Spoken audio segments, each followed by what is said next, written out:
பூக்களின் கருவறையில் பிறந்தவள் நீயா? பூவுக்கொரு பூஜை செய்ய பிறந்தவன் நான் இல்லையா? இதயத்தின் தாமரையில் இருப்பவன் நீயா?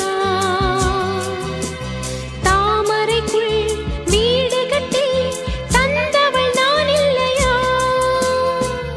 ஓடோடி வந்ததால் உள்மூச்சு வாங்குது.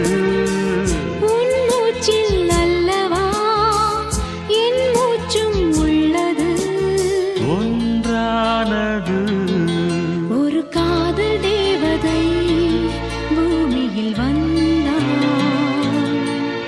ஒரு காதல் காவியம் கையோடு தந்தாள்.